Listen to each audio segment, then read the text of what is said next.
వ్యూహాత్మక దాడే కాకుండా already Balochistan liberation army, Afghanistan లో ఉన్నటువంటి తాలిబాన్లు, తర్వాత వ్యూహాత్మకంగా వారి పైన చేస్తున్నటువంటి ఒత్తిడి ఇవన్నీ పనిచేస్తా ఉన్నాయి. కానీ పాకిస్తాన్ ప్రస్తుతమే నీటికి తిండికి కటకట పరిస్థితి ఉంది. ఇక ఆర్మీతో ఫ్యూచర్ లో ఆర్మీ నుంచి కూడా తిరుగుబాటు వచ్చే అవకాశం ఉండొచ్చు. ఎందుకంటే వాళ్ళకు కనీసం బూట్లు, యూనిఫాము, సరైన వసతులు కల్పించడంలోనే పాకిస్తాన్ ప్రభుత్వం విఫలమవుతున్నటువంటి సిచ్యువేషన్ ఉంది. కాబట్టి వాళ్ళకి దగ్గర 4 రోజులకు సరిపడా కాదు, కనీసం 2 నుంచి 3 రోజులకు సరిపడా ఆయుధ కర్మ ఉందో లేదో కూడా తెలియదు. వాళ్ళ సొంత వాహనాల్లో డీజిల్ పోసుకోవడానికి కూడా డబ్బులు లేనటువంటి పరిస్థితి, ఒక దౌర్భాగ్యమైనటువంటి పరిస్థితి పాకిస్తాన్ అనుభవిస్తా ఉంది. కాబట్టి అంత సీన్ లేదు పాకిస్తాన్ కి భారత్ పైన యుద్ధం చేసేటువంటి పరిస్థితి. కాకపోతే వారికి చైనా బ్యాకప్ ఇచ్చే అవకాశం ఉంది.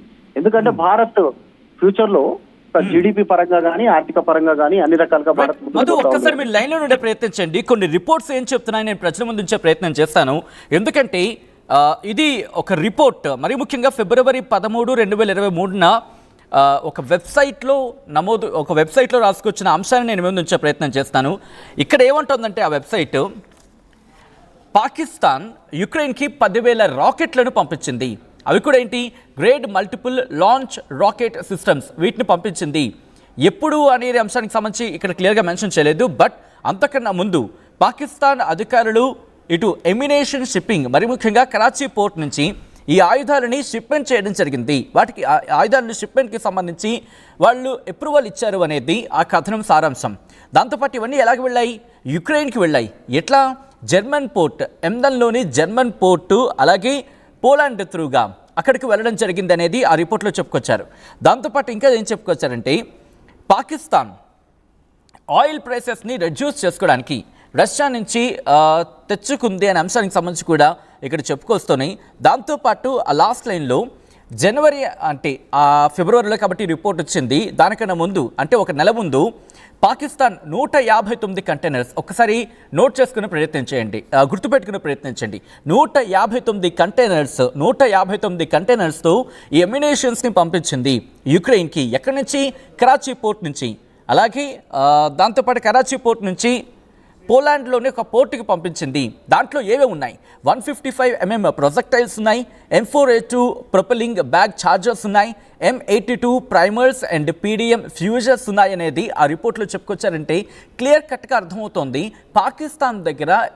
మరి ముఖ్యంగా గుర్తుపెట్టుకోండి, ఎందుకు నేను యుక్రెయిన్ పాకిస్తాన్ గురించి నేను చెప్పే ప్రయత్నం చేస్తున్నానంటే, ఒకవేళ యుక్రెయిన్ కనుక పాకిస్తాన్ ఇచ్చిండుంటే అక్కడ యుక్రెయిన్ ఎవరితో పోటీ పడుతోంది, రష్యాతో పోటీ పడిన సందర్భంలో మరీ ముఖ్యంగా యుక్రెయిన్ ఉపయోగించింది డ్రోన్స్ లాంటి టెక్నాలజీ. అంత పెద్ద రష్యాని ఇంత చిన్న యుక్రెయిన్ ఢీకొట్టడానికి కారణం వాళ్ళ దగ్గర అమ్యునేషన్కి సంబంధించి వెస్ట్రన్ కంట్రీస్ ఇచ్చిన ఆయుధ సంపత్తి కావచ్చు, ఇలా ప్రొక్యూర్ చేసుకున్నా కావచ్చు, లేకపోతే వాళ్ళు సమకూర్చున్నా కావచ్చు. ఈ నేపథ్యంలో పాకిస్తాన్ వాళ్ళకి కొన్ని పంపించింది. గుర్తుపెట్టుకోండి, 10,000 రాకెట్లు, 1 కాదు 2 కాదు, ఏకంగా 10,000 రాకెట్లు కనుక పంపించింది అనుకుందాం, పరిస్థితి మారిపోయే అవకాశం ఉంటుంది. మధు ఒక్కసారి మీరు లైన్లో ఉండండి. వాళ్ళు ఇన్ని ఆయుధాలు ఇచ్చేసిన తర్వాత కూడా మాక్ డ్రిల్స్ చేయడం జరుగుతోంది, యుద్ధ విన్యాసాలు చేస్తున్నారు, యుద్ధ ప్రిపేర్నెస్కి సిద్ధమవుతున్నారు. ఒకసారి అవి చూద్దాం, ఆ తర్వాత మళ్ళీ డీటెయిల్గా మాట్లాడుకుందాం. ఒకసారి ఆ విజువల్స్ చూద్దాం.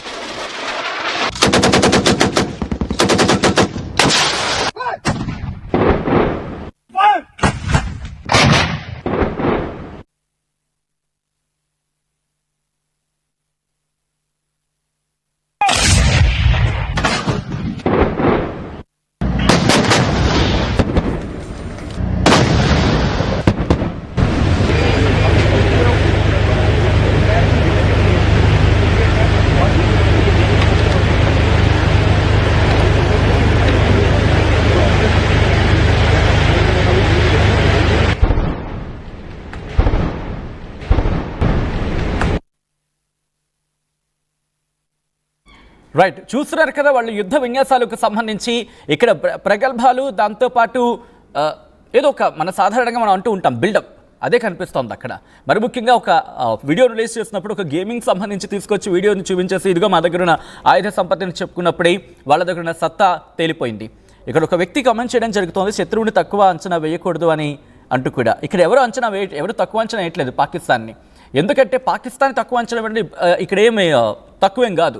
కానీ పాకిస్తాన్ వెనకాల శత్రువుకి శత్రువు మిత్రుడు అని చెప్పి గతంలో కూడా ఆ దేశం ఇక్కడ పేరు ప్రస్తావించాలనుకోవట్లేదు, ఎందుకంటే కాస్త మనకి ఎక్కడో చోట మెన్షనింగ్ రిపీటెడ్లీ ఎక్కడో చోట కాస్త మనకి ఆ మాట సానుకూలమైన మాట వినిపిస్తుంది కాబట్టి నేను పేరు ప్రస్తావించట్లేదు, ఎందుకంటే ఉన్న రిలేషన్స్ కూడా పోయే అవకాశం ఉంటుంది కాబట్టి ఈ సందర్భంలో అది మరీ డెలికేటెడ్ కాబట్టి. సో పాకిస్తాన్ ఎవరో తక్కువ అంచనా పెట్టారు. అట్ ద సేమ్ టైం అంచనా తక్కువ అనే అంశానికి సంబంధించి మాట్లాడేటప్పుడు పాకిస్తాన్కి సంబంధించి తన సత్తువ తక్కువే, కానీ మ్యాండేటరీగా పాకిస్తాన్కి సపోర్ట్ చేయాల్సిన అవసరం ఉంది అనుకునే దేశాలు శత్రుకి శత్రువు మిత్రు అవుతాడు కాబట్టి అటువంటి క్యాలిక్యులేషన్లోనే ఆచితూచి వెళ్తుంది భారతదేశం. సో ఇప్పుడు పాకిస్తాన్కి సంబంధించి ఆయుధ సంపత్తి తక్కువ ఉంది, ఇక్కడ ఎవరు సపోర్ట్ వెళ్తారనేది తర్వాత విషయం. ఉన్నవాటితో ఖతమైపోతే పాకిస్తాన్ తన తీసుకుని గోతులు తానే పడినట్టు. ఇటు యుక్రెయిన్కి సంబంధించి మద్దతు ఉంటుందా అనేది మద్దతు అక్కడ వాళ్ళకి దిక్కులేదు. రష్యాతో యుద్ధం చేస్తున్న పరిస్థితి కాస్త వాళ్ళ ఇష్యూస్ ఏవో క్లియర్ అవుతున్నాయి, వాళ్ళ దగ్గర కూడా ఇప్పుడు పాకిస్తాన్ పంపించిన వస్తాయంటే నమ్మకం లేదు. ఇటువంటి అన్ని పరిణామక్రమాలని అర్థం చేసుకునే భారత్ దౌత్యపరంగా వెళుతోంది.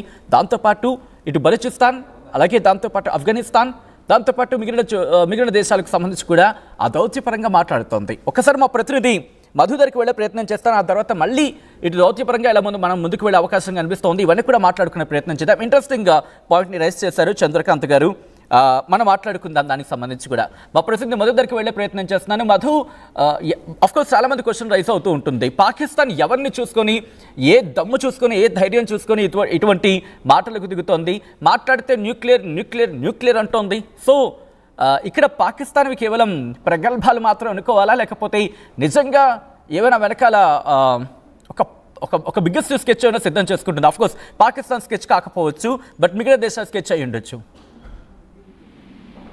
అంటే అంతో ఇంతో పాకిస్తాన్ కి ప్రజెంట్ బ్యాక్ ఎండ్ లా మద్దతు తెలుపుతుంది, ఆర్థికంగా కానీ ఆయుధపరంగా కానీ మద్దతు తెలుపుతుంది చైనా. దాంట్లో ఎలాంటి డౌట్ లేదు, ఎందుకంటే Pakistan and China economical corridor ఏదైతే ఉందో, బెల్ట్ రోడ్ ఏదైతే ఏదో చర్చలో ఉందో, దానికి సంబంధించిన విషయంలో మాత్రమే పాకిస్తాన్ కు అన్ని రకాలుగా చైనా మద్దతు తెలుపుతున్నటువంటి ఇన్సిడెంట్ అనేక సార్లు చూసాం మనం. అది కూడా ఏమి ఉత్తగా ఇవ్వట్లేదు, వాళ్ళు ఫ్రీగా ఇవ్వట్లేదు, బిత్తికిస్తా ఉన్నారు. ఇంట్రెస్ట్ రూపంలో పాకిస్తాన్ మరి రీపే చేయాలి. రీపే చేయనంత కాలం పాకిస్తాన్ స్థావరాలలో ఇటు భూభాగంలో కానీ, తర్వాత సముద్రానికి సంబంధించినటువంటి ప్రాంతాల్లో కానీ అయితే చైనా వాళ్ళు వచ్చి అక్కడ ఆక్యుపై చేసుకుంటున్నారు, అవంతా కంటిన్యూ అయ్యే అవకాశం ఉంది. సో ఆర్థిక భారంతో వాళ్ళు ఏం చేయలేని పరిస్థితి, చైనా కొనసాగే అవకాశం ఉంటుంది. ఖచ్చితంగా చైనా మద్దతు తెలిపే అవకాశం ఉంటుంది. ఇంకోటి, రీసెంట్ గా మాట్లాడినట్టుగా ఉక్రెయిన్ కి పాకిస్తాన్ కి సంబంధించిన ఆయుధాలు సరఫరా అనేటువంటి ఇది చాలా